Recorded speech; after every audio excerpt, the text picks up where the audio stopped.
Hello again as we continue our study of the Gospel of Mark.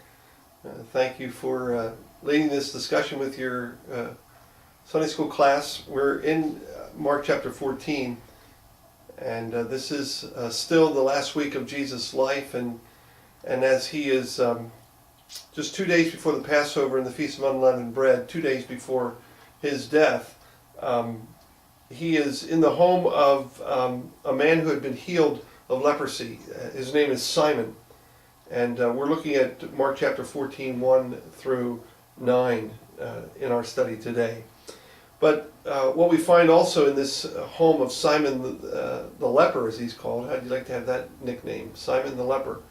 But he was called that because he had been previously afflicted with leprosy and had been healed by Jesus. In this home, this woman comes and she does a rather odd and in some ways extravagant thing by pouring out this perfume on Jesus' head.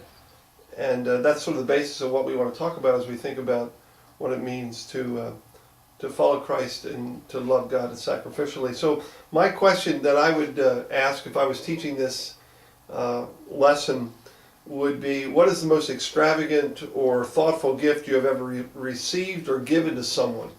And what was that experience like for you? And just if folks can think of those times, to go around the circle and give folks a chance to share about that. What's the most extravagant expression of love or gifting that you have been part of in your life? Because I think that's part of what we're asking in this, in the context of this story, especially of the woman. What is it that prompted her to be that devoted to Jesus? What was it about Jesus that she had experienced that caused her to be that sacrificial with what was considered to be a very extravagant gift? One question that is intriguing to me in this story is, who is this woman? There is a story in the Gospel of Luke that says that she may have been a Mary Magdalene, the woman who had been formerly a prostitute. And Jesus didn't judge her, he loved her, and so that would be one possibility. But more than likely, this story is connected to John's gospel story, where the woman is mentioned as being Mary. And this is Mary, the sister of Martha. And so in the study guide, I invite you to look at that story, because John actually calls this woman Mary. And they're in the home with Martha, and you'll remember the story of Mary and Martha, and how Mary was affirmed for what she did as she sat at the feet of Jesus and listened to him.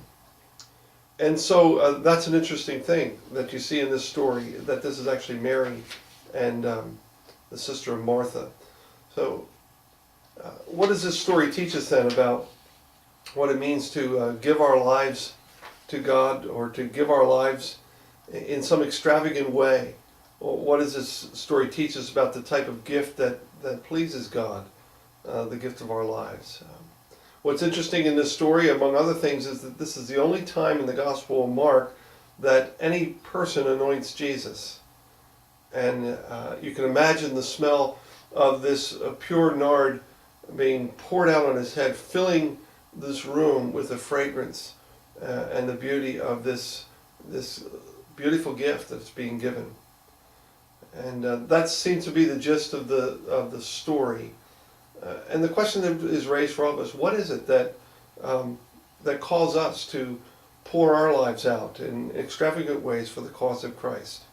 What do I have that could be poured out as a sacrifice of love to Christ? So you can find that study guide on the website in the learning resources, and blessings to you as you continue to lead this conversation.